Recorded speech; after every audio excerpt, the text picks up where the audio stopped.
Good evening, everybody. Welcome into another episode of our Election 2020 mini-series for Don't Call This a Podcast. I am your host, as usual, Ryan McLaughlin. The rest of our hosts will join me a little bit later on in the episode. Very excited to we have two guests today. So I'm going to try and make sure I'm not rushing things, that I ask questions properly. But I'm also going to try and make sure I don't use too much of their time. Excuse me. I'm sorry. I'm very excited to have here with me today, running for re-election in the 107th district in Georgia's House of Representatives is Representative Shelly Hutchinson. How are you doing today? I'm doing fine. Ryan, how are you? I'm doing good. I can't complain. It's nice and warm out, but not too hot, you know. Not too hot. Not stick your shirt till your back sweaty. So I can go with that. Yeah. It's been pretty warm. So, I mean, one of the things that we need to do more in COVID is go outside, but it's just been so stiflingly hot that we've just been couch potatoes. Yeah, I've been pretty confused as we've gotten to this part of the summer, because it's kind of like looking like it's trying to cool down, but I'm just not going to easily be fooled. No, it's trying to cool down, but still the highs are in the 90s. So that doesn't even constitute. So I just go on the fact that it's hot. It's Georgia cool, right? Like, look, last night I was Googling outdoor fans because it's just hard to be outside. Yeah, no, absolutely. So let's go ahead and get into things. First and foremost, once again, thank you for joining us. I want to talk to you about your current platform and just sort of what you've been able to accomplish over the last 2 years. But before we jump into that, can you start by just kind of explaining to everybody who you are, telling a little bit about yourself and how you came into your role? Okay, so I was born and raised in New Orleans, big party town. We didn't need a college to party. And even though there was a drinking age, it was not enforced in New Orleans. So when people go off to college and they start, partying and drinking too much, in New Orleans, you start that in high school. So I had a great time in New Orleans. I graduated with like a 2.4 GPA from LSU. And then I moved to Georgia. And the reason I moved to Georgia, and, usually people look to me like, I'm going to give them some profound answer. But the real reason I moved to Georgia is, like I said, I'm from New Orleans. And for spring break, I came to Atlanta and I went to Freaknik. And I was like, I think this is the Lord speaking to me, because, a girl who's been to Mardi Gras every year all of her life to go to spring break and Freak. I mean, this is a calling, right? So I moved to Georgia. My first job was with DFACS. My undergraduate degree was I wanted to be an attorney. I started a political science program. After the first semester, I thought it was the most boring content I've just ever been involved with. So I switched to criminal justice, which was much more interesting. But halfway through the program ceased to exist. The department closed down. So to make up for the classes that I was missing, I had to take substitutions in social work and sociology. So my degree is criminal justice with a minor in sociology. So, that's just about the least profitable degree anyone could possibly have. So I started working for DFACS. And DFACS at the time was offering, and they still do actually, offer a grant for you to get your master's degree completely free. It's called a 4E grant, and it's for DFACS employees or anyone who wants to go and work with DFACS after your degree. Your degree is completely free. So I did that. During that time, I got married. I had my daughter 5 weeks before I graduated. Shortly after that, I started a company called the Social Empowerment Center that does social services, social work, mental health. That was in 2002. My daughter was born in 2000. This is 2002. So I've been busy with, I had my second child in 2003. So between the business and the two kids and the husband, that kept me busy for a while. But the business, my kids thrived. my family thrived, and my business thrived. In 2014, my business won an award called the Bulldog 100, and it was the top fastest growing business owned by a UGA grad on the planet. And we had the #1 spot in 2014. So that kind of changed things. I started teaching at UGA. I'm on the alumni board.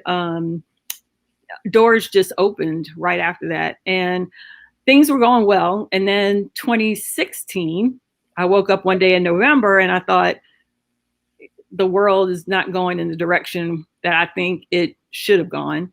Mm-hmm. And when I started looking around, I realized that my district voted for Hillary that year in double digits. And the person representing us was ALEC Lawmaker of the Year. So I thought, this doesn't match. Let me give the people another choice at least, because no one even challenged him basically for 16 years.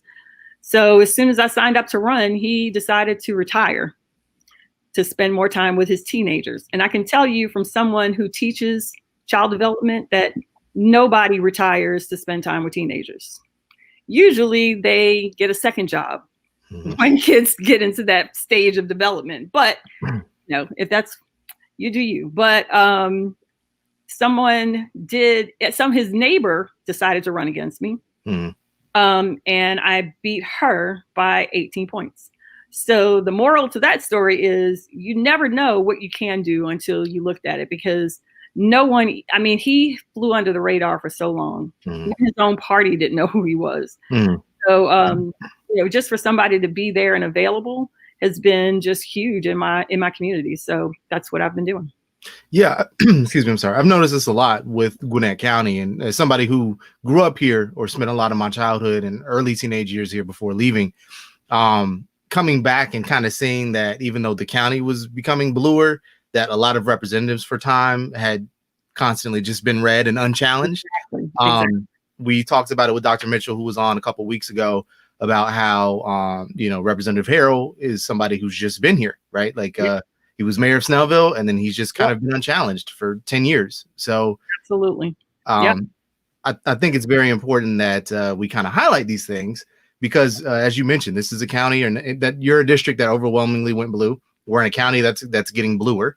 So let's kind of talk about that a little bit. And I kind of want to backtrack to your social empowerment center because you did touch on kind of the creation of it, but why did that happen? How did that particular entity come along?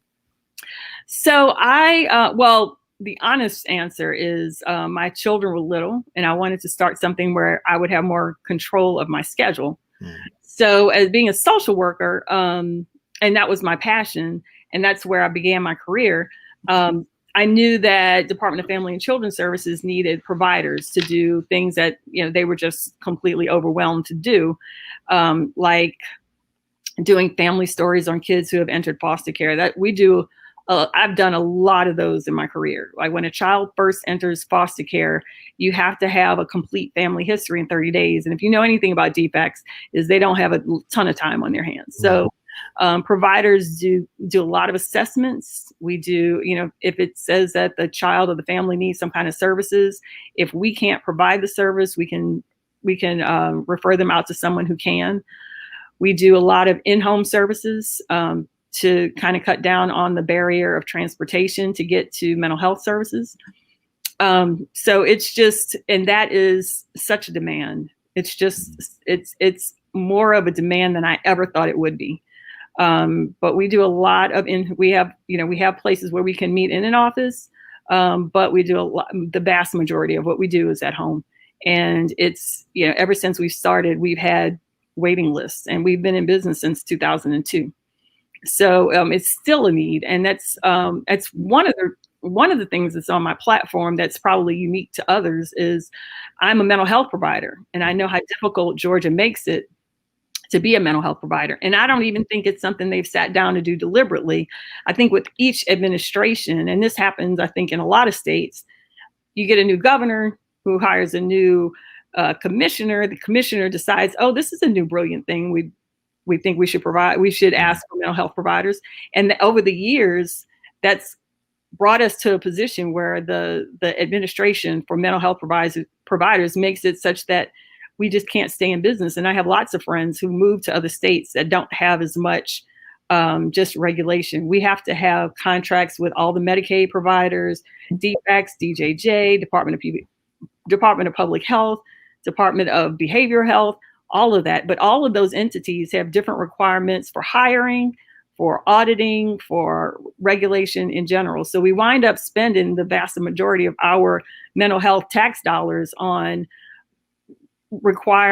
fulfilling all of these kind of random requirements. So I'm trying to, and we did at the end of the session, it was the recommendation was made to the auditing department to just look at the whole system completely and how we can kind of narrow things down and make it more streamlined and less expensive is the bottom line.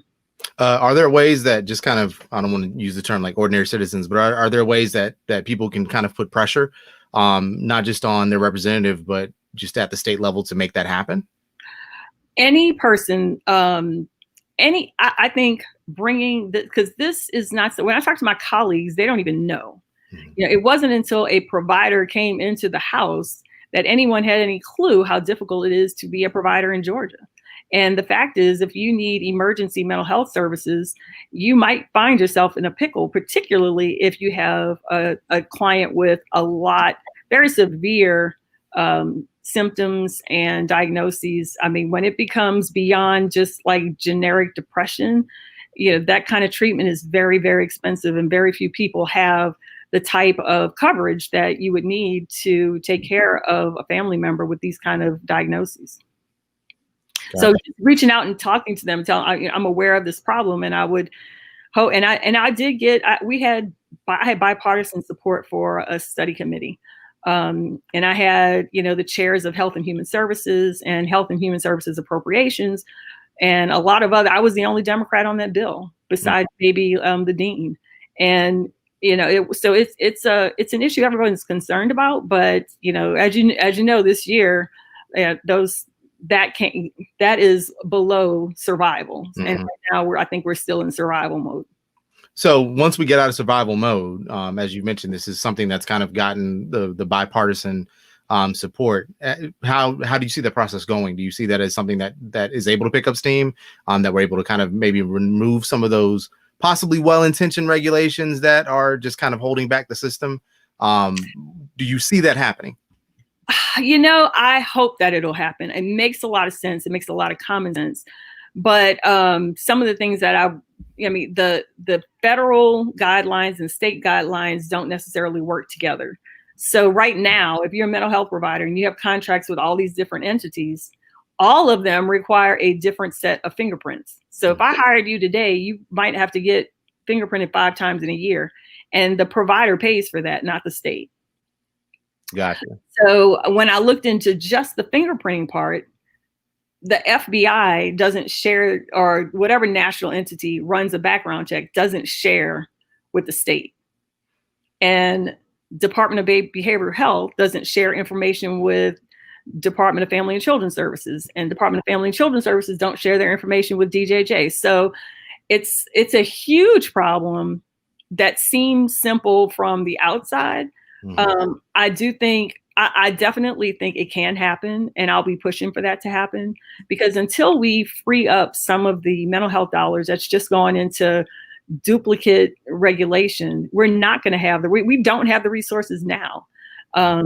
And we're not going to, if we're constantly having to pay auditors. And like, there's one agency that will send a fully licensed psychologist, a fully licensed nurse practitioner, and a fully licensed marriage and family therapist into my very small business for a week.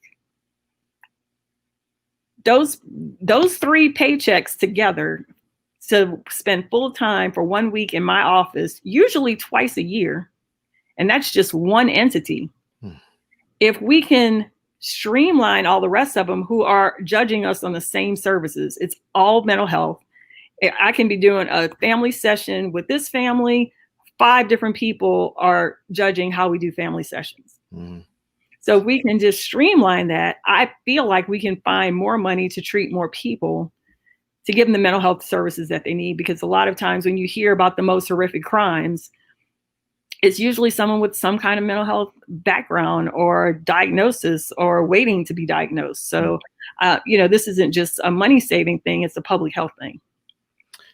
Awesome. I mean, and we talked a little bit with Greg Kennard about this last week when we discussed how mental health and how access to health care can really go a long way in terms of crime prevention. So I'm glad you brought that up, especially as somebody who works in the field. And just kind of along those lines, you've done a lot of bills, or you've pushed a lot of bills to the floor that revolve around healthcare and mental health, specifically House Bill 801. Which intends to limit the number of patients that can be assigned to professional registered nurses in certain situations, as well as a House bill that would have created competitive grant programs for veterans suffering from PTSD to have service animals. It'd be very easy for you to focus on the mental health aspect, right? Because that is what you do. That's your specialty. But why do these other pieces of the puzzle matter? Well, because you can have one person with all the financial resources in the world. You can find the richest person in the world. If they don't have a support system, they're going to fail. Money is not alone. A support system isn't enough alone. It has to be a mix of all of them. So until we start to address the outlying issues, like, we tend to focus on the crime. We never focus on how we got to the point where this person was desperate enough to commit this crime. So when you talk about, crime statistics in less than desirable neighborhoods, my answer as a social worker would be, how do we get this neighborhood to a point where they're not at a place of desperation? If you take those schools that are in the neighborhoods that nobody wants to live in, and you make those the best schools, you give those kids a fighting chance to take care of themselves, where they don't feel like they have to rob their neighbor to feed their children. Neighborhood crime will go down. And it's the same thing with veterans. I was reading an article the other day, based on the year you were born, what percentage of your life has this country been at war? For my son, who's 17, it's 100%. For my daughter, it's like 95. We have a lot of veterans. We do not have the resources to treat all the veterans that are coming back with PTSD. My dad included. My dad was in Vietnam. So, we need so many. I don't think people realize that when you're at war for 20 years straight, you have to think about those veterans are coming back. Where are you getting the money to treat all of them? Because I can tell you, there's not enough money printed for us to treat all the veterans that are coming back from war. And if we don't, then we're going to, when you start addressing the homeless population and the homelessness issue, a vast majority of those are veterans, unfortunately. So if we can put more work into our veterans so that they come back happy, healthy, and able to thrive and be there for their families, then that's less of a burden on the public in general. And if you can imagine all the veterans that are suffering right now, if we had services for them so that they're not suffering, what a different place this country would be. Because if 20 years straight of war, you are either a veteran, you're very close to a veteran, or your neighbor's a vet. Veterans. Veterans are everywhere, and we need to take care of them. And if we did, we may not have the homeless population that we have right now.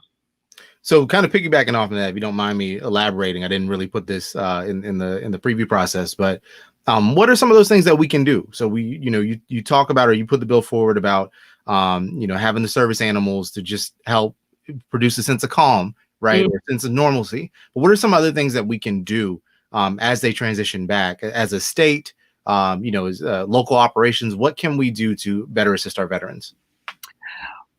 If I were in charge, I would assume that every veteran coming back from combat needs to address PTSD. If they don't have it, then they should be assessed and give whatever supportive services you need. But there's no veteran that's going to come back from any combat situation that does not need some kind of service. If it's not mental health, financial, finding a job, getting job training, maybe vocational, something. There is a transition. In fact, there is a mental health diagnosis that is adjustment disorder. Mm. If you're coming back from a combat situation, or even if you were in Iraq in an office and didn't see any combat, it's still an adjustment to come back. And that is a real mental health diagnosis that you can look up in the DSM, you can Google it. Adjustment disorder. It's not severe. It doesn't have to be severe if it's addressed. But the first thing in addressing it is recognizing that there's a problem, because a lot of people just don't think it's a problem, and it's always going to be a problem. When your child goes from elementary school to junior high, that's a transition. And if they don't have the support through that transition, they're not going to be successful transitioning to middle school and then into high school. So those transition areas from one life situation to the next is necessary to adjust. You can't just assume they're going to do this seamlessly. If you ever go on vacation and you come back and it takes you a couple of days to adjust to get back to, your normal schedule, it's the same thing on a grander scale. So when you're adjusting, coming back from vacation, you have your family around you, you have your house, you can, kind of settle back. Not everybody has that. Mm-hmm.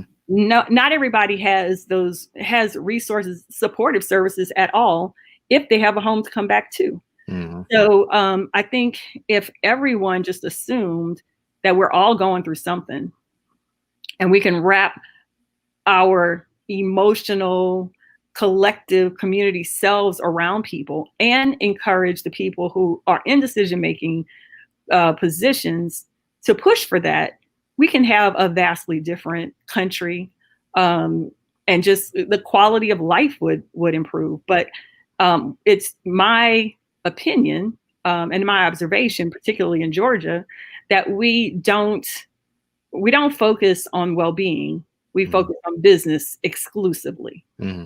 So, and I'm thinking specifically about our budget. So the budget was cut $1 billion with a B, not a million, but $1 billion from education.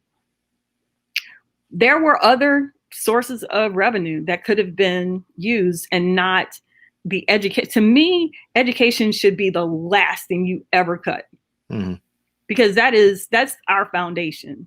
If we are raising kids who can't finish a math exam, we're not going to be competitive with other countries, and we're going to fail ultimately if our education system is not strong. So we suggested that we cut back on some of the tax breaks for big companies. That wasn't even considered. It's always interesting to me as somebody who is within education, specifically higher mm-hmm. education, and just mm-hmm. kind of, seeing the disparities that occur when you cut education, because it's not the students in private schools that are going to be hurt by it. It's not students who are in the more well-funded districts who are hurt by it. This was actually a central part of something that I wrote about. That was actually a central part of my thesis about higher education, the budget cut, specifically the Great Recession.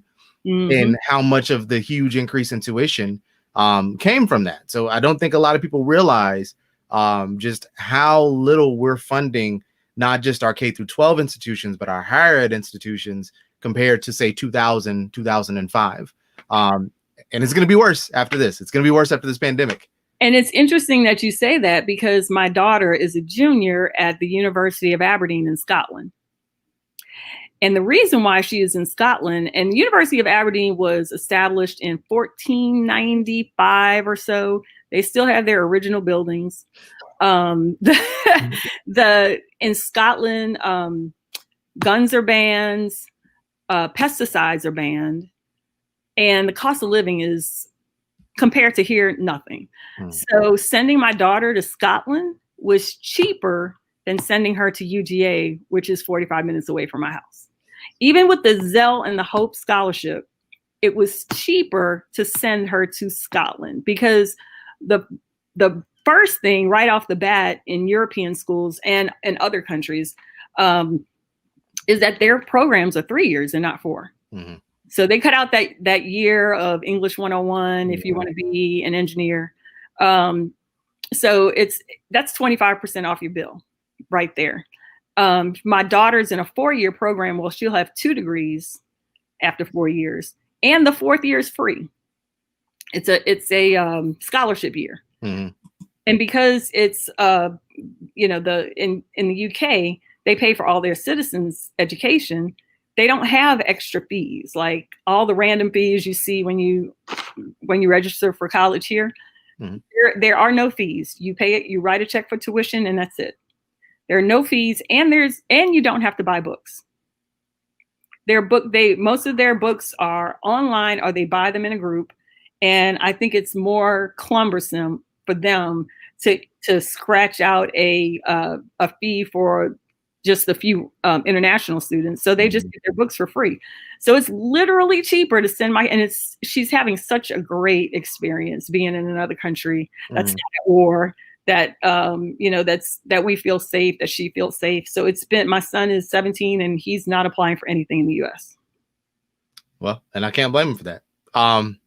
So to transition back to healthcare real quick, I didn't mean to take us on that tangent. I apologize. No, I'm glad you did, because I like telling that story to let people know that they do have options. Yeah, I mean, absolutely. And that we really need to fix the system that we have. Exactly. So just to kind of shore back to healthcare a little bit, you sponsored the Individual Short-Term Healthcare Health Insurance Consumer Protection Act. Mm-hmm. Can you talk a little bit about the purpose of this act, and then why you 3 brought this to the floor back in March? And if you see a way to kind of make grounds with the other side of the aisle and getting this done. So the first thing is, I think my experience in the General Assembly is, I thought when I went there, we would work across the aisle. Our numbers are much closer. That it has to be a more cooperative situation, right? Mm-hmm. It's absolutely the opposite. Absolutely the opposite. I can bring to you a bill that requires everyone to wear shoes that are purple, and it would have just as much of a chance to pass as anything else. Literally they just do not allow Democratic bills to pass, period, no matter what we do. And that's just a fact. No one will argue you on that. I had to learn that the hard way. The thing that we need for anything, for consumer protection, for anything, is to have a more diverse ideology at the legislative level. And right now we just don't. So if you're not in the right party, and if you're not in the majority, it doesn't matter what you bring. So the answer to the question is how we get things passed is we have to have more numbers, because right now we're disregarded. Mm-hmm. So, I mean, there's a chance this fall to flip the House in favor of the Democrats. One of the guests that we're going to have later is one of the candidates that's trying to flip a seat. Yes. And so we have, I think we need 14 seats in order to gain control of the House. If that happens, if we're able to get that to happen within the state assembly, do you think that can change things a little bit in terms of, we know that you'd be able to get bills passed. They may hit roadblock in the Senate, but can you change the narrative a little bit? Can you gain leverage in a sense? We can change a lot.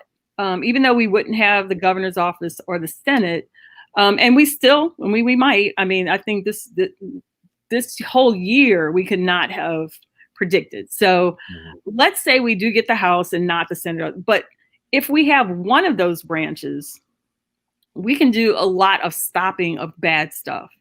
Our first priority would likely to be to make sure that everybody in Georgia is covered with some type of health insurance. If that would have happened years before, when it was offered to us at 100% match with the federal government, we probably would not have seen as many deaths as we did with COVID this year. That'll be something that we will work on. Not sure, it may not happen the first year, We might have to, I firmly believe in 2022 that we will have a new governor. Even with those two sides, I feel like we can get that done. But even with just the House, we can stop some of the most offensive stuff. And I'm talking about like the heartbeat bill and some of the immigration policy. And I think the other day the governor said that he wanted to remove Georgia from the healthcare exchange. I mean, we're going in the exact opposite direction. But I will tell you this: I have a colleague, Demetrius Douglas. He worked so hard to get a bill passed through the House and the Senate last session that required mandatory recess for elementary school students. He worked years. Up until that point. He worked it through the House. He worked it through the Senate. It was passed on both sides. It was a great bill. Governor got it and vetoed it. So all the work that he did, and it's not because he said that the reason he said was it would be undue regulation on local authorities. But if that were the case, someone along that years-long process that Representative Douglas came to would have said something like, I don't know how this is going to do with my. It's an ugly game that citizens lose in the end. If we just worked cooperatively, so the big business, they're fine. They got no hit whatsoever. They got more tax breaks. Some of the tax breaks are just heinous, in my opinion. They hand out tax breaks that they don't audit. They really don't know what tax breaks are actually resulting in as far as income into our Georgia budget. They just hand them out like candy. But when it comes to our individual citizens, we restrict things like healthcare and mental health. And it doesn't make any sense. And if we had a different set of ideologies, because the bottom line is when they were talking about taking $1 billion from education and they were asked, why didn't you touch the tax cuts? They said, well, those are job killers. If we got rid of tax cuts, we'll lose jobs. Well, now you've taken $1 billion from education. Those students will not have access to the type of jobs that they need to help their families grow and thrive. We're bringing in people for the film industry. God bless them, but the highest paid people don't live in Georgia. Well, it's reckless to assume that cutting $1 billion from the education budget won't result in job cuts in the education sector. I mean, you've already got a largely underfunded group of people that now you're taking away. You're doing budget cuts, and they're going to be people that lose their jobs from the K through 12 schools, from departments of education, all that kind of stuff. I mean, absolutely. I mean, $1 billion has to come from somewhere. And it's our kids that suffer the worst. So, and that's just inexcusable. Well, one thing I did want to kind of circle back around to this before we let you go, because we were talking about the individual short-term health insurance Consumer Protection Act. What exactly is that act? What's in that? What was in that you all were trying to bring to the floor? There were many versions of that one. So I'm trying to figure out which one, because, we worked on it so hard. And there were just so many versions on it that we tried to have it pass. I honestly can't even remember which one it was that we got to the floor. But I think the one that got to the floor that I was reading was March. I could be wrong. This March. It was. And, I think that was the one that consumers, we were trying to protect small businesses, if I'm not mistaken. There were a lot of bills that were passed. There was one that I was really, really leery about with the online businesses. They were going to tax online businesses where they haven't had before. And that I was real leery of, because it was taxing small businesses that hadn't been taxed before. And I know that small businesses are going to feel a tax addition to taxes more than big businesses, because big businesses can deduct some of their taxes, can deduct all of their expenses, and they wind up not paying any taxes. So I was concerned that our businesses and our consumers were taking on the brunt of taxes, and no one was watching them. There was no one behind them everybody. It seems like the people who are in office right now, they care about the businesses, the big businesses. We're supposedly the number one state in business in the state to do business, but only if you can play their games, and only if you can have the amount of money to play the big money games, like the hemp bill. The hemp bill, if you want to be a hemp farmer, there were different levels. The top level, if you want to do from seed to production, the fee for the license was $10 million, just for the license. And if you wanted to do seed to production and then send it off to somebody else to make it into a product, that was a $5 million license. And then there was one, I think if you just had a storefront and you were just selling, that was a $50,000 license. So who does that? I mean, that does not help the little guy. It doesn't protect consumers. So anytime we have a chance to protect consumers and small businesses, we're going to go for it. Gotcha. And it certainly doesn't help grow business either. Not intended there. But I do want to kind of, just before you get out of here, can you just kind of give your own, do you have any kind of messages for voters this fall? There's a lot on the ballot, of course, from presidential all the way down. So what is something that you would implore the voters of your district and of the state of Georgia?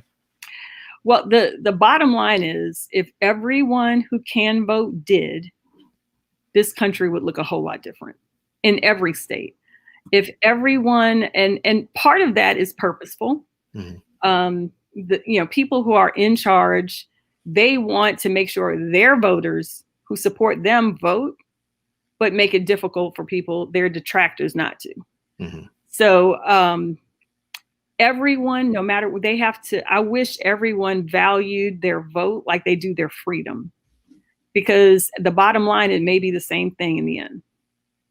We have to put people in who know that private prisons are anti everything. I mean, the whole private prison system itself prioritizes crime and bad behavior, and an over regulation of Department of Correction. They need to fill those beds. And how do you fill those beds but to arrest everyone who's looking at a cop sideways? And I don't want to put undue criticism on police officers. I have 3 cousins that are police officers, and they've never been in a scandal. They're great people. So it's not I have to say, I love my family members, and I can't put them all in the same clump of people. But when you have a system that thrives only if you fill a prison, and we've overfilled them, that makes a certain sector of society rich. They have the best lawyers, the best lobbyists.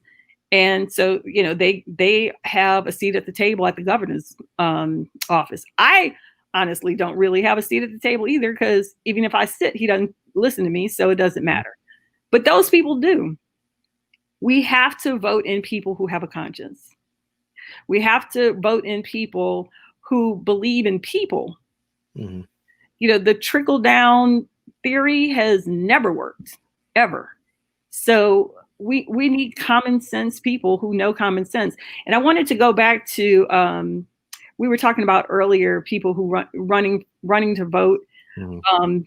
This year, there was a bill that passed to reduce our incomes. First of all, we get paid $17,000 a year to do this job. $17,000. So there was the person who sponsored the bill to lower salaries is in a very competitive race, and that makes for a good mailer. I lowered my own salary, but what no one talks about is, so now the salary is closer to $15,000 a year. Who do you think signs up to do a job like that? People who've already got the money. Exactly. I don't have the money, but I have a flexible schedule. And that's unique in and of itself. I don't have a 9 to 5. And I haven't had 9 to 5 because of my kids. It wasn't because of something I did deliberately. But when you lower the salary to $15,000, you have to be independently wealthy or have some kind of a unique life situation that allow you to do that. And not many people do. So that's why we keep the same. And I will use the word ignorant. There are some ignorant people at the legislature. I have to sit next. Some of the comments they make would make your head spin. It's like for a totally different podcast. But we have the same ignorant individuals who've been there for years and decades, and they're not going anywhere because they don't need the salary. They've made their money elsewhere. But if you wanted to run for office, it would be difficult for you to do it with a job and kids and $15,000. You're definitely not doing this for the money. So doing that, lowering the salary, just makes it so that only rich people will sign up to run, or people who sign up to run and then just pray, because that's what a lot of people wind up doing. Well, State Representative Shelly Hutchinson, thank you so much for joining me. We're gonna have some conversations off air in the future. Yes. I appreciate your time today. I really do. Thank you. Sorry if I went over. Oh no, you're okay. But I will be in touch with you. I'll reach out to you. But in the meantime, where can they find you? Well, my website is the easiest thing to remember. It's Shelly for Georgia.com, and all of my information should be there. Or you could just Google my name, Shelly Hutchinson, state representative in Georgia, and all of my contact information can come up. Sounds good. Thank you so much. You have a wonderful day. Okay. Thank you. You too. All right. All right. So I do want to thank Representative Hutchinson for joining me today. We're going to have a little bit of a long show today. I'm about to bring in our next guest. So the person who's about to join us actually is William Hughes. He is a candidate for the 21st District of Georgia.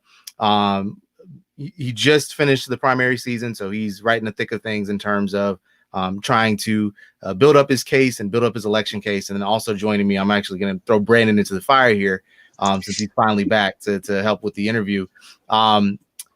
William Hughes joins us. How are you doing today, William? I'm doing well. How are you? I'm doing good. I apologize for kind of stuttering through that introduction there. No problem. You are new to the scene, right? You are a brand new candidate for District 21 in a place that hasn't necessarily been unopposed, but has been historically red.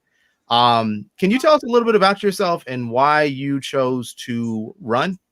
Sure.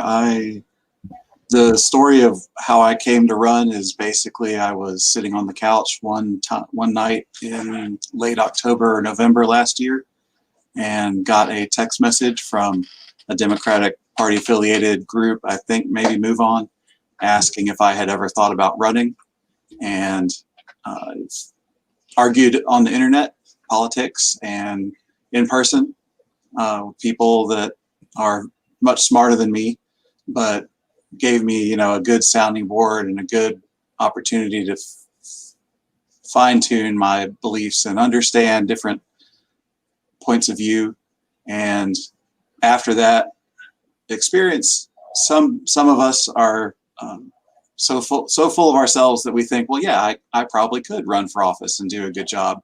And so I said yes, and I got in contact with the Cherokee County Democrats and the Democratic Party of Georgia and sat down and we looked at what races there were. Scott Turner is retiring after 2 terms, which is a promise that he made, and it's pretty awesome that he's keeping that promise. That doesn't happen a lot in politics. And with this being an open seat, we didn't think that the year would be quite so weird, but it's really a weird year. So between the open seat and just the way that things have been going in Georgia, it seems conceivable that it would be winnable.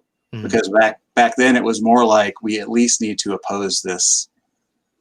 We need to contest this race. We need to get our message out there. We need to build the case that over the years, if I run more or other people run, they would say, oh, yeah, Democrats in Cherokee County, yeah, they have ideas about how to do things.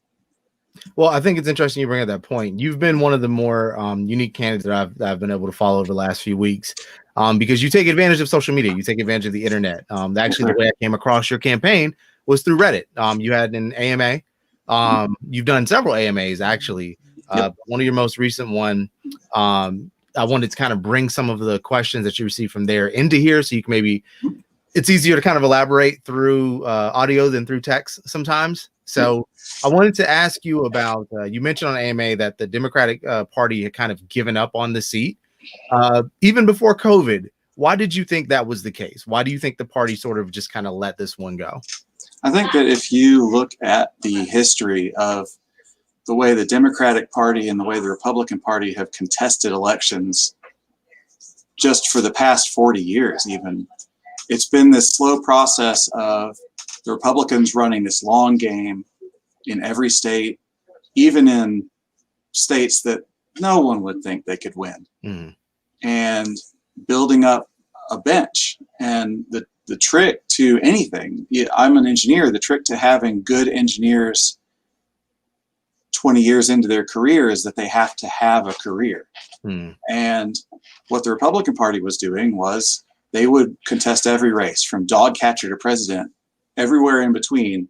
They would put somebody on the ballot, and they would learn how to talk to voters, how to fundraise, how to make connections, how to do all the work that it takes that I'm learning about doing this myself. And the Democratic Party was focusing more on the big races, win governor, win in the U.S. Senate, win in the U.S. House and the presidency, and really even in the U.S. House, maybe not focusing on it. And so state level races, it was more like, we'll focus on, we can definitely win here, and then anything where it's kind of a toss up, we'll definitely run there.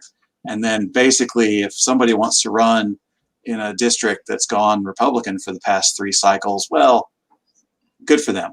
And what that did was it just kind of like emaciated the whole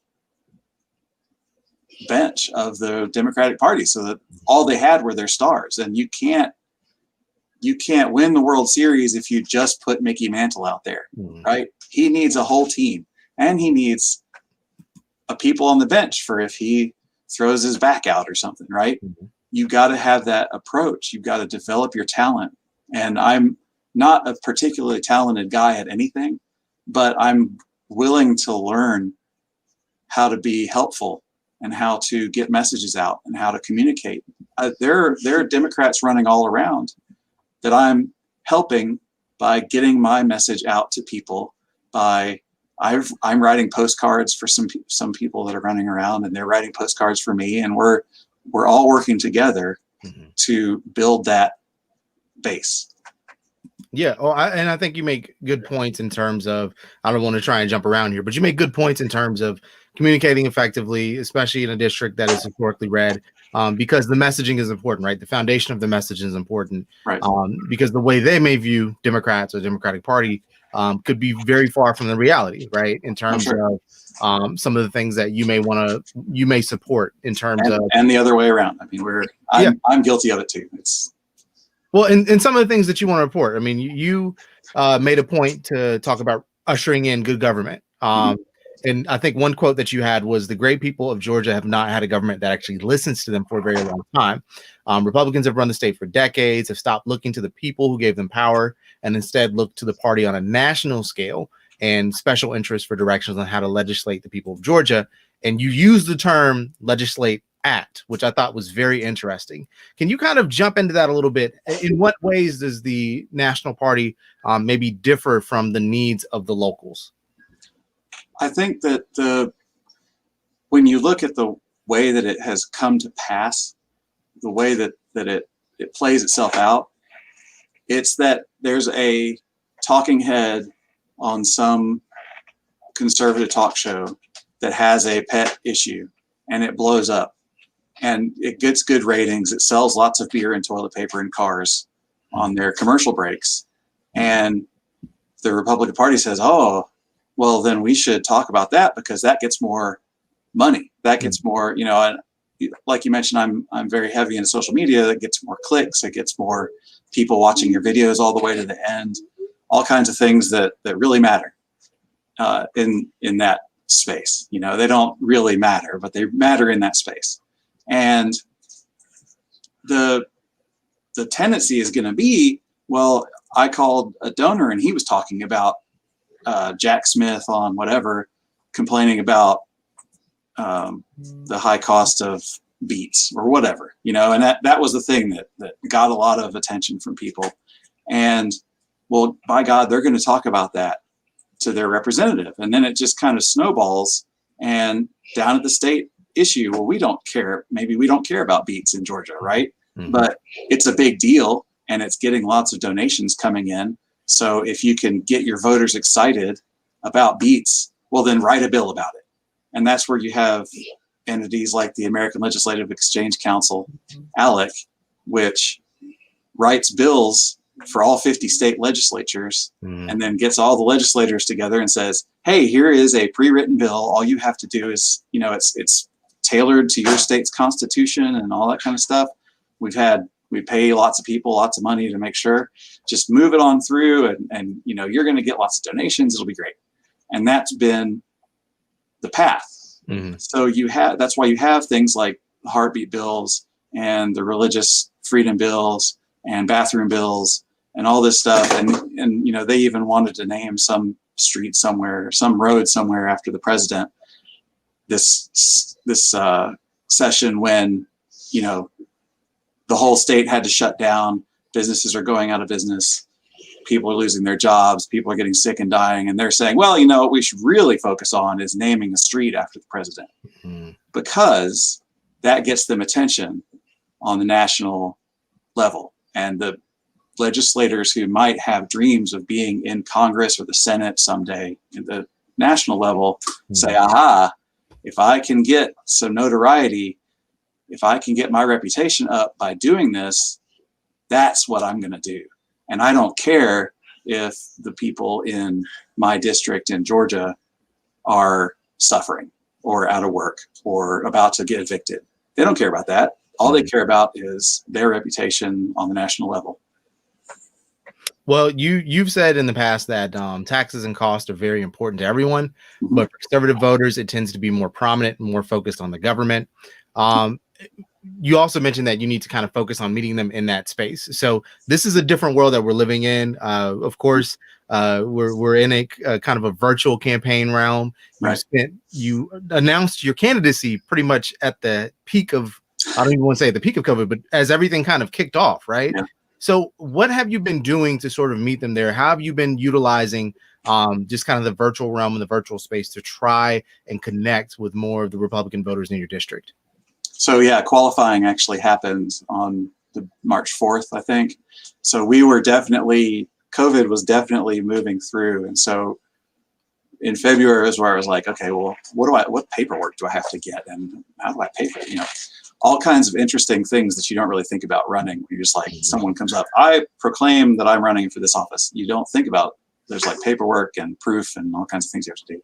So meeting people where they are on an issue is something that's really important to me. It's not just taxes and everything.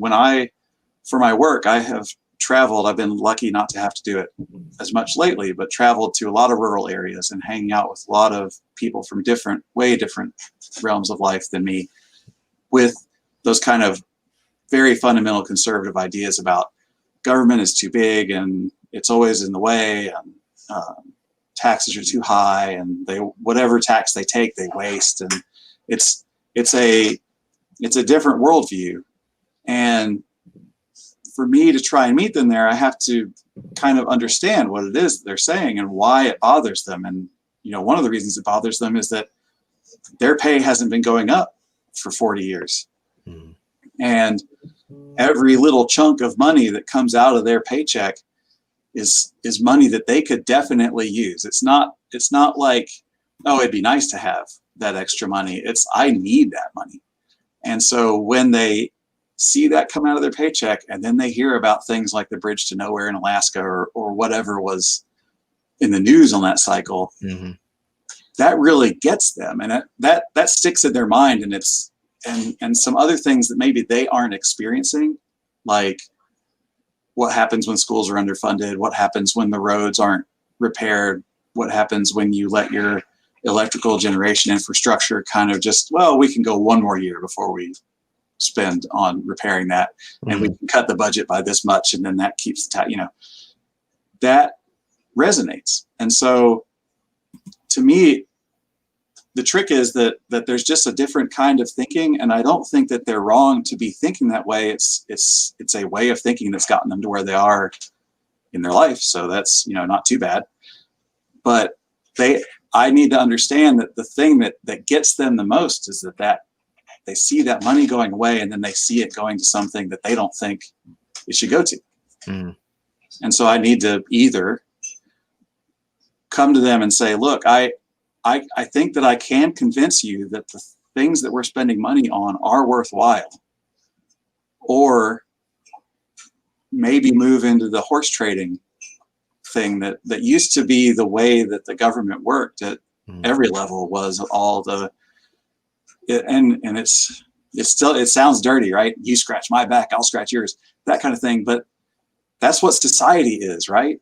There are people who live in urban areas and they have concerns for urban areas, and there are people who live in rural areas and they have concerns that are around rural areas, and those, they don't meet, but you can find some equivalents. Everybody wants to have clean air and food and good education, good transportation, entertainment that they like. You can find a way to bring people together, and we have not been doing that. So, another thing that you kind of touch upon is education. You live in a district that has very strong schools. How do you get them to care about other students or other families in the state? How do you convince them why it's important to better fund our education systems across the board? And how do you convince them that it doesn't mean that it takes anything away from them? It's definitely a tough topic, because it's been one of the things that comes out of sort of throwing the towel in on some of these more uncompetitive districts for Democrats and just letting it go, is that just turns into this reinforcing cycle of government is bad, spending is bad, taxes are bad, and no one is ever coming back to say, well, yeah, but spending brings better schools, and spending brings better roads that make it easier for businesses to transport goods and operate, and keeps the repair costs on their trucks down, and make sure that the plant doesn't shut down because the electrical infrastructure blipped out. Well, for you and me, that's a pain that the power goes off, and maybe you might have to reset the clocks on my microwave. But if you're running a factory full tilt and you're at your 100% production rate and the power goes out for 3 seconds, that's it. You're pretty much done for the rest of the day, because all your lines stopped all at once in an uncontrolled fashion, and you have to try and bring them all back up. And if you're lucky, you can get them back up in a few hours. And that sort of discussion is that's why taxes are good. So, or can be good, right? When you talk about education, that's a really long-term investment that we're making in these people. When I heard a story I think I was watching one of your podcasts, and it was with Mr. Kennard, Representative Kennard, that what they found is the pre-K investment is so huge that the return you get on that is you can't spend money and get a better return anywhere. You could have put your money in right before the best streak in the stock market, and still you wouldn't get a better return on investment than if you invest in pre-K for kids, because of the amount of money you get back. for the people that you invest in, for their families, in taxes to the communities they work in jobs that they generate. All of it is a huge return on investment, but it's very long term. And we're not trained to think in the long term. We're trained to think. And some of it is, you know, if you make everything an emergency, then all that matters is what you do in the next month or 6 months. And if there's always an emergency, just make sure there's always an emergency. And so what they've done in the state is, and this is across the state, it's not just Georgia, is you get these people in here who believe that cutting taxes is good always, that shrinking the government is good always. And they said, well, let's cut education spending at the state level, and we'll mandate that the local school districts have to make it up. But we've cut taxes. So this local people who can afford it raise their property taxes on themselves, but they spend it in their community. And that works great for them in the short term, which is that's the whole point. Make it in the short term. And what you see is it's not just like, I was looking up just to see, it's not just that Cherokee County pays more in taxes, in local taxes for its education than it gets in the state budget allocation, which Fulton County does that too. And what you also see is that they come back to you, at least here, they come back to you, the PTA comes to you and they say, hey, can you give $20 per kid for your kids? And everybody else gives $20 per kid, and we're going to go do this thing. And here's another one. And they come at you like every week there's something. When kids are in school, we're doing digital learning, but when kids are in school, they're coming back at you all the time. And we can afford it, but lots of places can't.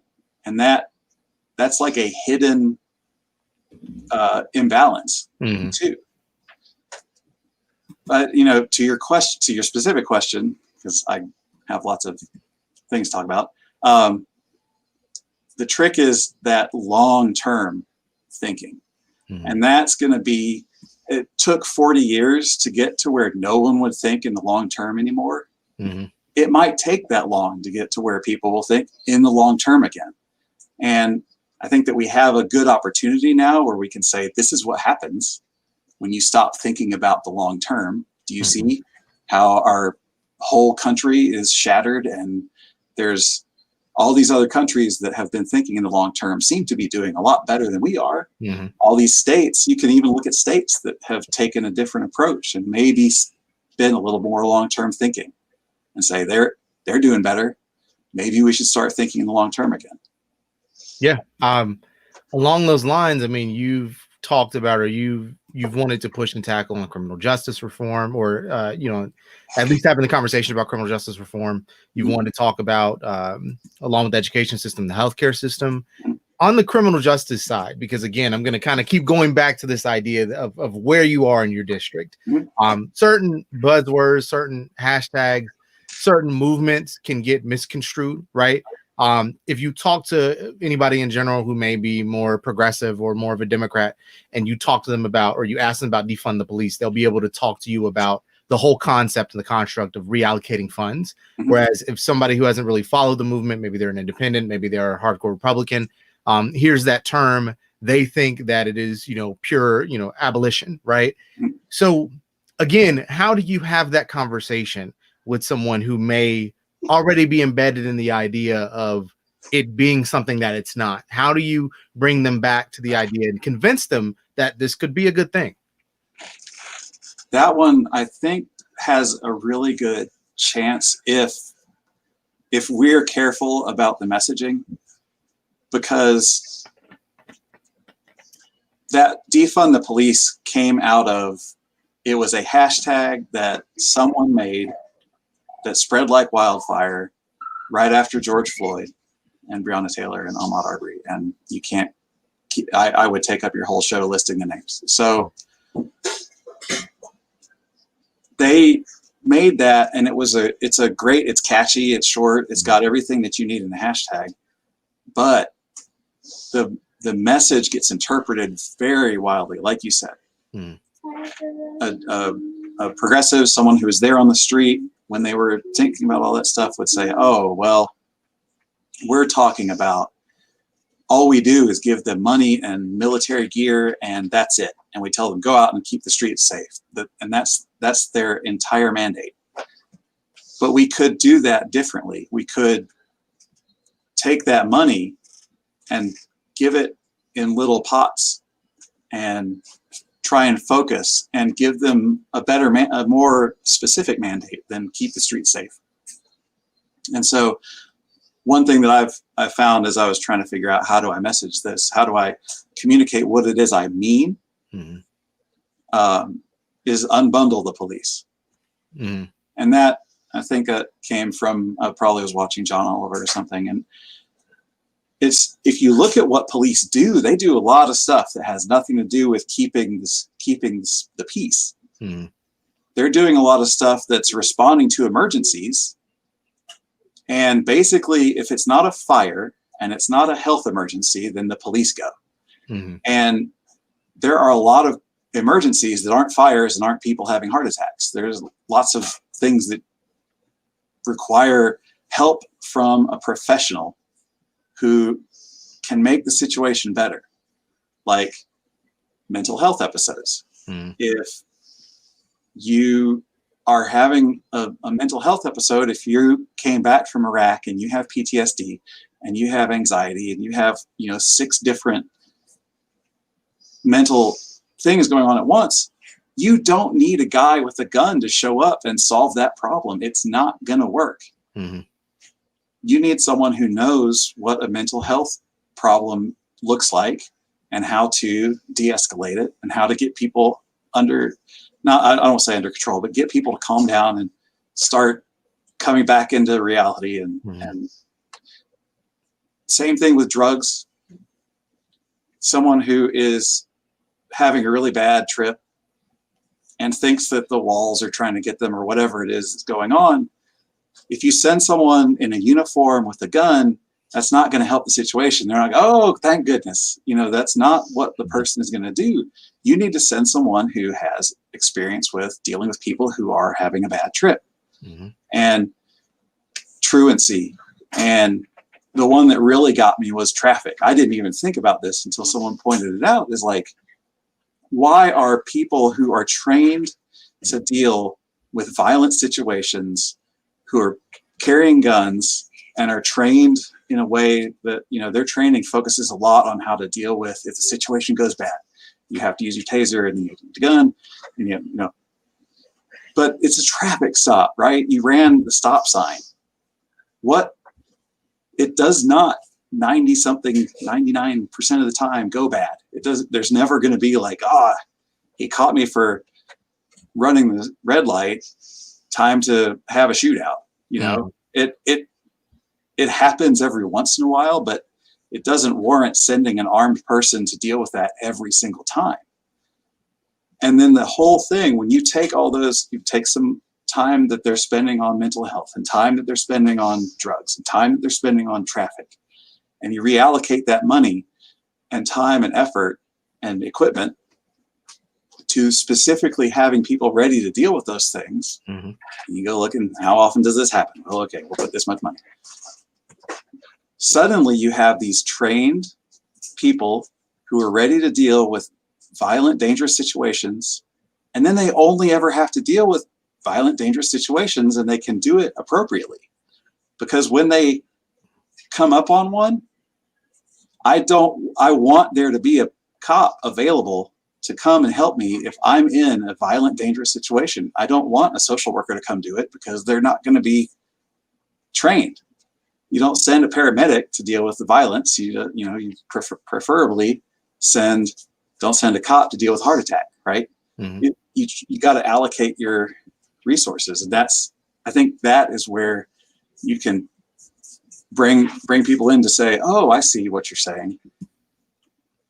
And then the trick is like, but you said defund the police, and that's the challenging part there, is that we've got that term out there. Well, and I think there's ways that you can rekindle that, right? I mean, even the sense of defund, In the most basic definition doesn't necessarily mean abolish or basically defund out of existence, right? I mean, it is another term for allocation. It's just kind of a negative impact term as opposed to a positive impact term. But along those lines, I do want to transition because I know you're big on healthcare. You're big on just kind of Medicaid expansion, things of that nature.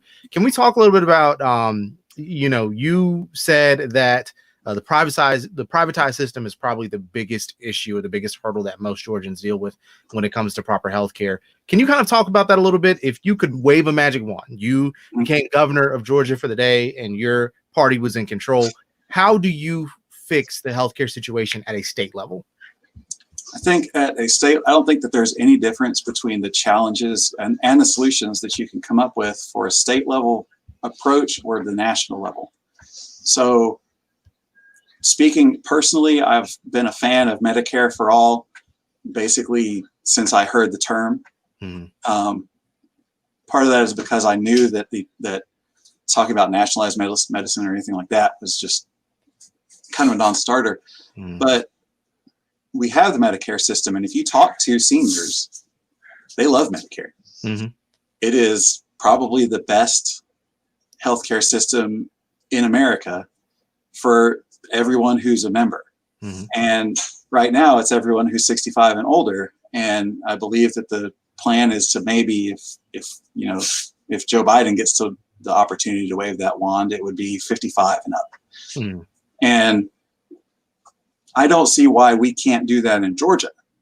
So for example, I looked it up because I was curious when I was having one of those AMAs, how much it is that I pay in premiums every year. It's over $10,000 for a family of four. And I'm an engineer at a large engineering company. So we have one of those high deductible plans that is the gold or whatever.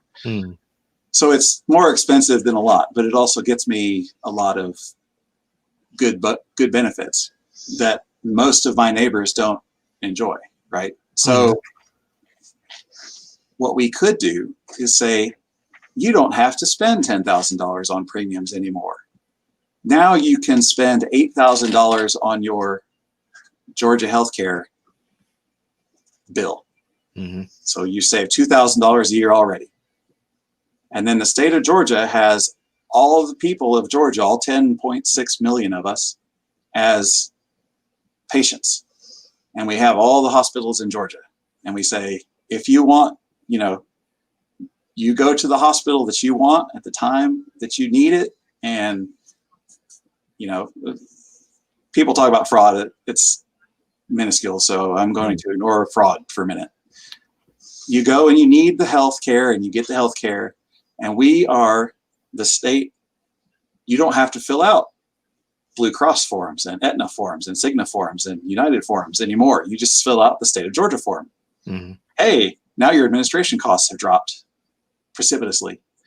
And now the state is not going to have people who are doing marketing and people who are doing all the administrative stuff that health insurance companies have to do to keep profitable. And oh, by the way, the state doesn't have a profit motive in choosing whether or not to pay for your health care anymore. All the state cares about is you need health care, you get health care. There's no you need health care, we need to make a lot of money. And, there's that part is not in there anymore. So I cut everybody's premiums to, by, let's say 20%, because I'm sure we can find 20% easy. And everyone can get health insurance. And we call that Peach Care. And then we don't have to worry about whether the federal government ever gets its act together, because the Georgia government can take care of the people of Georgia by working hard to serve the people of Georgia, which is what government is supposed to do, is serve the people. So, I think that's one of the best ways I've heard it explained or kind of heard it partitioned to the state level. So I really appreciate that. Do you have any way that, or kind of any lasting word that you want to give to the people in terms of just kind of making a case for your candidacy, or how they can help you or any other local officials that are running for office? Sure. The most important thing that we need to get out there, like your previous guest said, is vote, vote, vote. So check your registration. Go to the My Voter page for the Georgia Secretary of State. Make sure you're registered. Once you're sure you're registered, you can go to your County Board of Elections website, or the Georgia State Secretary of State has a online absentee ballot request form. Get your absentee ballot, fill it out, drop it off in the drop box as soon as you can. They're going to go out in a week. And if you don't do that, vote early so that you don't have as much of a chance to stand in line for 5 hours. And yes, if you miss all those, go vote on election day. Vote, vote, vote. That's the most important thing. For me, where can they find? Oh no, I'm sorry. I didn't mean to cut you off. I apologize. All right. For me personally, my main goal, I have another job. I don't have to do this job, and like the previous guest said, it doesn't pay very well, so I'm going to have to do both jobs at the same time. I've done that before. I've worked 16-hour days for long stretches of time. It's not great. Anyway, the thing that I want to do is represent the people in this district. I don't care what my national reputation may become. I don't want a cushy job at a consultant firm for candidates or whatever. I can do this other job that I have that I really enjoy. But I think that it's important that the people that I live near, my neighbors, have a voice in the legislature. And I think they don't have one right now in Scott Turner. And I don't think that they will have one if they elect my opponent. What they will have, regardless of the outcome of this election, is they'll have an engineer in office. And that's good. That's a good start. It's better than having a politician or a business owner or a lawyer up there, because they're all politicians or business owners or lawyers up there right now. So we need a diversity of backgrounds. That's my pitch, is that I won't be looking to the National Democratic Party to tell me what to do. I won't be looking to national Democratic organizations to tell me what to do. I'll be looking here. I'll go to Holly Springs and I'll drive around and I'll say, what do you want me to do? And we'll have a discussion, and then I'll go and do that. And that's what I want to do. That's why I'm running. William, we appreciate your time. Thank you so much for the whole time earlier today, as well as joining me for these last 30 minutes. Where can they find you? What's the best way to contact you if they have any questions? Most active on my Facebook, which is Hughes, the number 4, capital G, capital A in Facebook. That's on my website, Hughes, FOR, Georgia, all spelled out, .com in the social drop down. And I'm on Twitter as well. I'm Hughes, the number 4 GA everywhere that I have one of those kind of handles. So that's where they can find me. Thank you so much for your time today. We really appreciate it. I will definitely be in touch with you as we get closer to the election. And if things do go well, if you are able to take the seat, then we definitely need to follow up and just kind of be able to talk to you about what's going on up there in Holly Springs. All right. All right. William Hughes, candidate for District 21 here in Georgia. Thank you to both our guests today, to Shelly and to William, for joining us. Again, the podcast version will be up and running tomorrow. Sorry, Ron, I always surprise you. Call me mid-stretch, man. Mid-stretch, man. That's what we always have to do. So make sure, we're going to get into the news portion of things now, but make sure you follow William on Twitter, on Facebook. Hughes for GA is the website. Make sure I got that right. I can still see William even though he can't see us, or even though y'all can't see him. But that's right, though. Correct, William? Hughes for GA. Make sure you go there and support his cause. All right. So it's showtime. Let's go ahead and bring in Brandon and Courtney as we recap the news of the week, because there's a lot going on. One thing, Shelly Hutchinson, if you're watching this, I'm making a fan cam of you right now.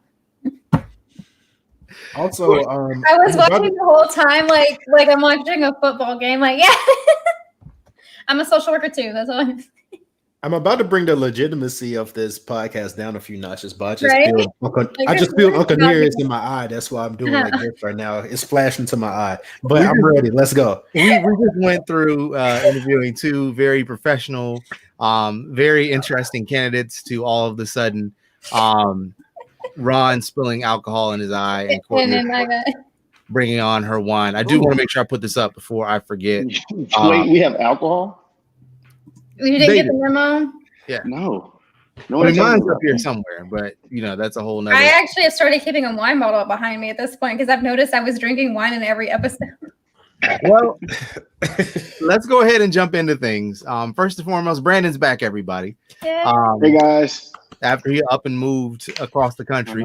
I So let's get into things because it has been a long week, specifically a long 48 hours, really. A number of things have broken through. Bob Woodward had 18 separate interviews with Donald Trump, I want to say was the number, where a plethora of things had broken out in terms of, for one, Trump knew, of course, about the coronavirus and how dangerous and deadly it could be. He downplayed the coronavirus to the public, but he even said in his quotes or in his interview with Woodward that it can spread very easily, that it's much worse than the flu, and then turned around a few weeks later and said that it's no worse than the flu when talking to his constituents. He also had rallies during this time, I think 3 or 4 between having this interview and just kind of the ramping up of the virus. Also, 6. Was it 6? 6 hours. Okay. Mm-hmm. So on top of that, in these interviews, he mocked the idea of white privilege and the anger that Black Americans felt. I think the quote that he used when laughing at Woodward was, "You drank the Kool-Aid."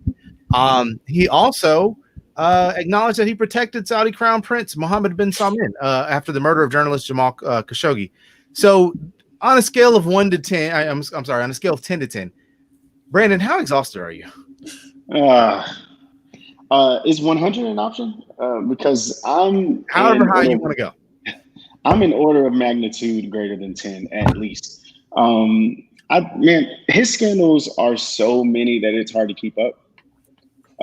Even for a person who enjoys and works in this stuff like I do. But my concern though is that the public is so fatigued by it all that we fall into this like nothing matters cycle. But I don't think we can let that happen. I think we've got to be outraged like every single time. There are 191,000 plus Americans who are dead because this administration's desire to save the president's reelection bid. To me, that's like Joe Biden said, I think that's unforgivable. I read this from, it was one estimate from Andy Slavitt. He's the former acting administrator for the Centers for Medicare and Medicaid Services. He said that as many as 75% of those who died might have been saved had we had a better plan and acted earlier. I think it's important. Tomorrow marks the 19th anniversary of the deadliest attacks on U.S. soil since Pearl Harbor, where 2,977 people died, were killed, and we were outraged, and rightly so. That's 1.5% or so of those who have died because of the president's dereliction of duty, and that's to put it lightly. So I think it's time it's beyond time we become outraged. Courtney. Hold on first. Yeah, that's how I feel. Yeah, we should be outraged. I think I agree with Brandon. We have to be very careful to not become apathetic, as exhausting as this is. I think one thing to kind of keep me present is if this were any other time, would I still be outraged or would I still be apathetic? I think we have to be very careful to not let this be normal, because in no way is this normal. Thousands and thousands of lives are lost. Like I said, I'm a social worker, so I talk to people, dozens of people every day at this point who have been directly impacted. It's not just people that have lost their lives, people that are permanently disabled. now because of this. People that have lost their jobs, their livelihoods, they don't know how their rent's going to get paid. Things will never be the same. And in no way, shape, or form should we allow things to act like they're ever going to be the same at this point, because that's the goal, honestly. And I think we should be outraged that this information was sat on for so long, like jail, jail, jail, for holding onto this for so long. Like, greediness is what, I mean, as always, is what caused so many Americans to die, to be disabled, and they're going to continue to die. And even just if you say it out loud, like I just did, that's enraging. We should all be I'm smiling because I'm angry. We should all be just livid right now. At this point, almost feel like almost everyone has been somewhat impacted. Like my grandmother has this now, even though she was being careful because of the misinformation that my cousins bought into. It's not just sitting on information. It was the misinformation put out. This isn't that big of a deal. And that had caused a lot of people to be callous about it. And now it's at the point where we're too far gone. I think that no matter what information is put out now, people are like, well, you originally told us it wasn't a big deal. So they're not going to take it seriously at all. And the damage has been done. That's it. I mean, if you look at other countries and how they're doing, just look, that will make you even angrier. Like how many less people died, and people are taking it seriously, and people are not on the brink of poverty because our country is just greedy. Well, others are greedy, but ours is just almost to it feels like the Onion. It's almost to parody. I'm trying my best to like not cuss as much anymore, but I'm struggling. I know it's Ron. Yeah, go ahead, Ron. I mean, you were sparking that. I do want to pose this question to you too, because it is becoming very passive, or I guess the COVID-19 pandemic is kind of flying through people's heads. They're not really picturing just how crazy this is. We're nearing the point where it's the population equivalent of the city of Huntsville, Alabama, just disappearing off the map. How much of a role do you think that plays in terms of people just wanting to act like this is over? Okay, so I want to talk about Trump's response once the audio was leaked. He said he was doing this so people wouldn't panic, which is just insane. But at the same time, to me, if you were doing this, and by the way, I mean, many presidents have done this, like downplay things so the public wouldn't panic. But at the same time, if you were doing things so the public wouldn't panic, you wouldn't be pushing people out into the public again. So to me, it's infuriating that so many lives were lost, and this all could have been avoided. That's infuriating to me. Because like Brendan said, like that statistic is crazy. Like if we had a better plan in place, like approximately 75% of these cases could have been prevented. That is infuriating. So yeah, I think what needs to come away from this, and I have a few points. First, I hate access journalism. It's absolutely ridiculous, the fact that this was set on, which leads me to my next point. I hate tell-all books. Tell-all books need to just go away, go far away, please. I will, leak your tell-all book every time it drops. And 3, okay. So if we're going with, and this is to his supporters, by the way, because we have been getting a lot more of you watching our channel. Thank you for watching. Subscribe to thekidswearcrowns.com. But Thank you for the engagement. Thank you for the engagement. But if you truly accept that he did this so the public wouldn't panic, you then have to accept that this is a real threat, which means everything the life you've been living for the past few months has basically been a lie, because you've been living under false pretense. You've been living as if this is no big deal. So now you have to accept that, yes, this is serious. Okay, you lived the past 6 months. The past 6 months as if this was no big deal. He just said he did not want the public to panic. Well, if there's something to panic about, it's a big deal. So now you have to accept that. And now you have to ask yourself, what he's lying. He's definitely lying, but which part is he lying about? Like, so ask yourself these questions, and I think you'll reach the point where you need to be.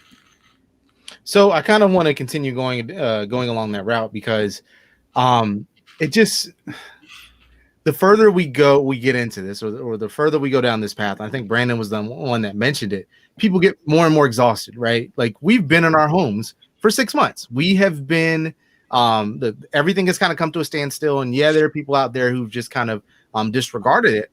But you have a lot of people who've given up a lot over the last 6 months, who've just basically said, I'm going to stay into the house to keep myself and my family safe.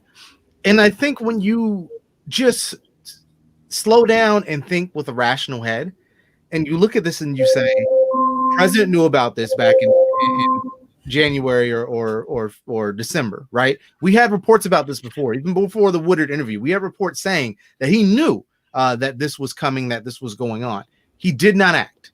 Because he did not act, everything came to a halt.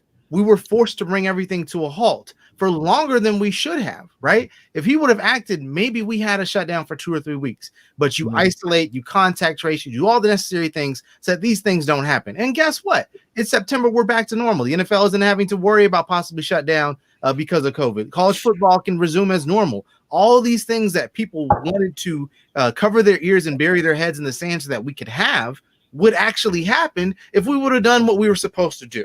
And that's what's the most frustrating thing about this, because there's going to be consequences, right? Even beyond, what we're talking about now, even beyond the election that's coming up, there's going to be consequences. State budgets are forever wrecked. So education budgets are going to be thrown out of whack. The ability for social workers to do their job is going to be thrown out of whack. All of these things are going to actually trickle down and affects people at the most basic level. And I think that's what's the most frustrating thing, is because so many people who are disregarding this are the people that are going to be affected in the long run. And that is what really bothers me and doesn't sit well with me at the end of the day. So, Absolutely. All right. Well, we'll move on to another thing that's going to make you upset. Republicans in the Senate tried to propose a really joke of a stimulus package, of a follow-up bill. Negotiations faltered, and they did not get the 60 votes necessary to move the bill forward. It was a completely lackadaisical plan that is about, if I'm doing my math correctly, 1/6 of what Democrats proposed back in May with the HEROES Act, which includes a number of things, including $300 per week federal unemployment insurance from now until December 27th, which is half of what Democrats proposed. It would allow small businesses to apply for a second loan under the PPP. And here's the fun one that McConnell's been pushing: create liability protection so that if your job forced you to go back to work and you died from COVID, your family couldn't sue.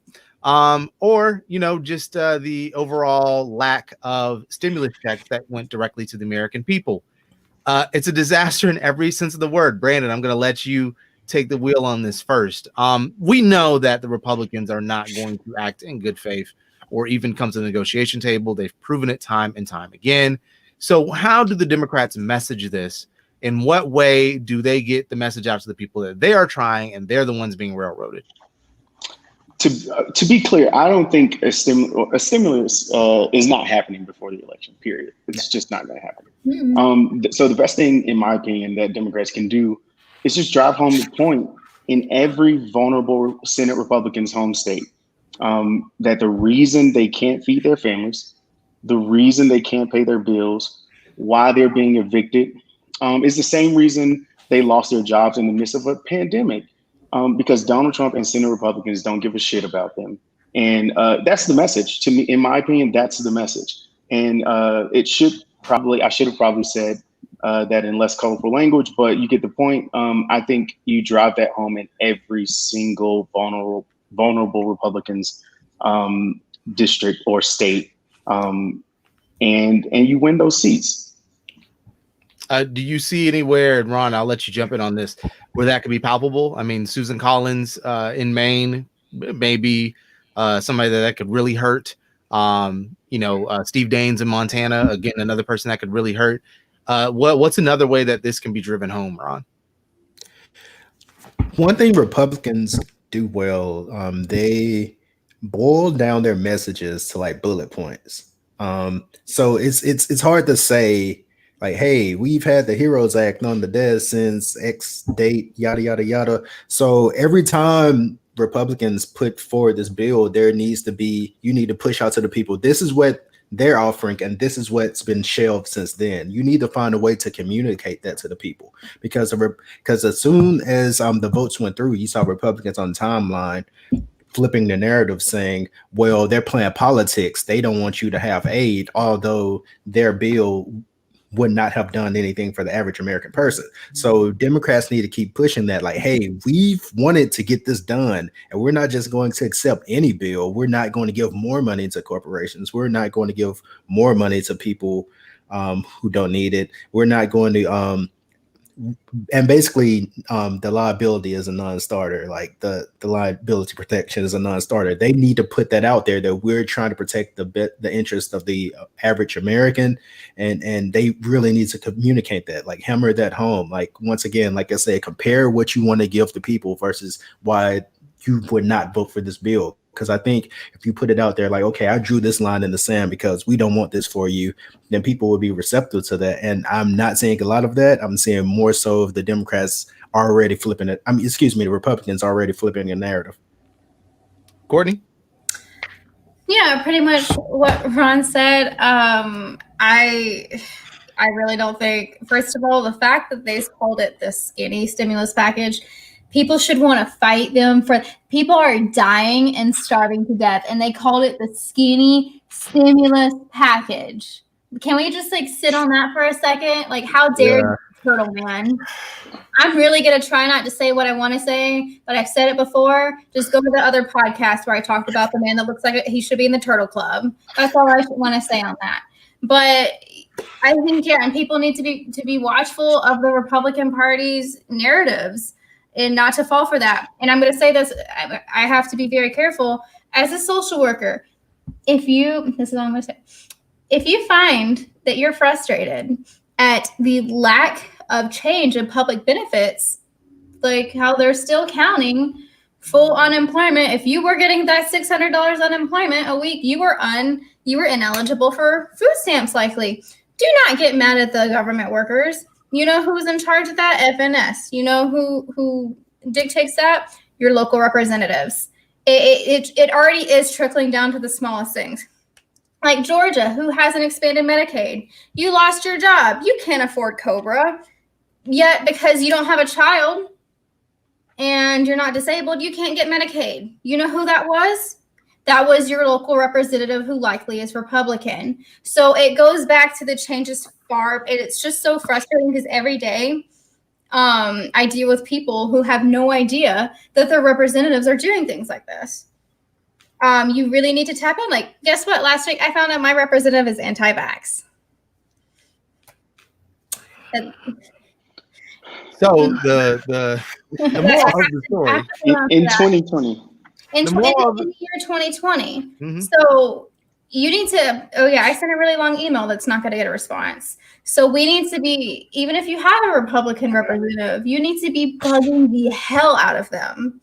Because if we can complain here all day, we can complain on Twitter all day, but we need to show it in our voting, and we need to show it in holding them, who are, even if it wasn't the representative you voted for, holding them accountable. Mm-hmm. Because even if you didn't vote for them, they're still your representative. They serve you. You do not serve them. You need to be holding them accountable, reaching out to them, calling them, bothering the poor person that's their intern. And if it's a Republican's intern, they're probably not even getting paid. I will say, we made the point last week, and I'll make the point every time we have these interviews. It is very simple to reach out to your local representative at the state level, right? It may be a little bit harder to grab somebody who's in the House of Representatives, and almost impossible to grab a senator, but you can get somebody who's at the local level. We have now spoken to 4 different representatives. Only one of them represents my district, and none of them represent any of their districts, right? Here in the next couple of weeks, we're going to have somebody who's running for the House of Representatives for the United States House of Representatives, as well as Sam Park, who is an up-and-comer in terms of Georgia politics, and somebody who was just featured at the Democratic National Convention. And all it took was an email. All we did was reach out to them and say, we want to talk to you. We would like to know more about your campaign, what you're running for, what you're doing. And believe, if Rebecca Mitchell is the one and does win the election, I'm still going to be in touch with her about what she's doing, pushing my concerns, and I advocate for everybody to do the same. So please get to know those representatives. Look up the district that you live in, find out who is representing it, get their contact info, go on their website or go on the state website and read the bills that they've put to the floor and figure out if they're actually working for your beliefs. And one other thing, you can also reach out to the person that's running against them, because I learned, and hopefully this pans out, that they are very quick to respond too. And then if you have any concerns that you would like to be brought forth or in your area that you think that needs to have attention brought to, I'm sure they would love to hear it. Because it took me like one day to get a response from the person who's running against my anti-vax representative in a very horribly drawn district that I had to zoom in down to the street level to figure out which district I was in. That was very difficult to do, and it should never be that difficult. We have to do more than, like I said, it's nice to vent, but we have to do way more. We have to be much louder. If I can be very annoying to my QAnon adjacent, allegedly, from what I've read, representative who is anti-vax, if I can do that and I work in a public position, if I can do it, you can do it. Email is, I know some people aren't as very good at confrontation, but that's the way that things get done. Ron or Brandon, any final words before we get out of here today? Yeah, if we are to take anything from this period, because this has been a long 6 months, a very long 6 months. I think it's affecting people in different ways. So if we can take anything from this period, is to come out this period, whenever it may end, with a renewed desire to have civic engagement. Like, don't think your representative is just sitting up on, Olympus and you can't reach them. Like, no, the one thing no matter, and I've said this before, no matter whether they're Republican or Democrat, the one thing they hate is public backlash. They do not want to look bad. So if the louder the voices, the more they're more likely to lend their ears. So yeah, make noise. That's what it takes, because if nobody's making noise, they're gonna think like, hey, nobody cares, I can do what I want. So yeah, just come out this period. Make sure you're a city councilman, your representative, your whoever represents you, make sure they know you. So yeah, make that line of connection. Yeah. Just like, oh, it's them again. You want to be that person, even if it's not a pothole. Because my dad was this person. Oh, my dad got a pothole in his street fix because he was so annoying. He was emailing and calling, I think, every day. Scott Beeson, which I'm not gonna say how I feel about him because I'm a cuss. But if you are annoying enough, you have to remind them that they work for you, basically. Exactly. Yeah. Even if you didn't vote for them, they still work for you. And to underscore both your points, I would just say, I know it isn't grammatically speaking, but democracy is a verb. And we have to remember that, let's, like Courtney said, annoy the hell out of them. They, like Ron said, they work for you and they will listen to you if you elevate your voice, but you have to do those things. You can't just vote on election day. You have to participate in democracy every single chance you get, period. You can't just be on election day. Elections give you the opportunity to enact the change that we seek, but it doesn't give you, it can't be the be all end all. You have to do more. So get involved. All right, y'all. Well, we've held y'all long enough. Thanks to Ron, Brandon, and Courtney for coming through for the 15, 20 minutes that they were here. Make sure next week you tune in. We will have one guest Thursday, and we're going to do a special show on Friday. Next Thursday, Dana, what's Dana's last name, Courtney? I keep forgetting. You made me forget, and I had it in the email. Wait, I haven't gotten it for sure yet. I'm still waiting on a response. Well, we'll bypass that. So we'll put that out there if it gets confirmed officially. But next Friday, we'll do a special edition around 12:30 where we will interview Representative Sam Park. And so I'm looking forward to that. We've put some other feelers out there, so knock on some wood. Hopefully we get some big names in here pretty soon. But what's important is that we want to make sure that your voice is being heard. So if you have a representative that you want to learn more about, you want to hear from somebody who's running for election, then contact us. Reach out to us on Twitter at the KWC blog, or email us at contact@thekidswearcrowns.com. And we will reach out to your representative and get them on. You just tell us where you live and we'll make it happen. So thank y'all so much for joining us today. I got to get downstairs, help with kiddo, go and feel conflicted while I watch some UAB football in the midst of a pandemic. Any final words before we jump out of here? Shelly Hutchinson, if you need my resume, I will have it ready for you. I am a bachelor's level social worker trying to get my MSW. Please hire me. I would love to work with you. Yeah. Shout out to both Shelly Both and of William. them. Great guys. We're like quietly, like just being like excited the whole time for both of them. So check them both out, especially if you're in their districts. That's some promising representation right there, and I'm hoping to get something similar with Dana. Please email me back. Dana Barrett, she's a Ghostbusters character. Dana Barrett, sorry. Okay. Exactly, yeah. Well, she herself isn't. That's the name of Sigourney Weaver's character in Ghostbusters. Random, I know, but yeah. Like my mom's name is Cindy Campbell, which is the name of the Scary Movie character. All right. Well, we will talk to y'all next week. Thank y'all for joining us, for hanging with us this whole time.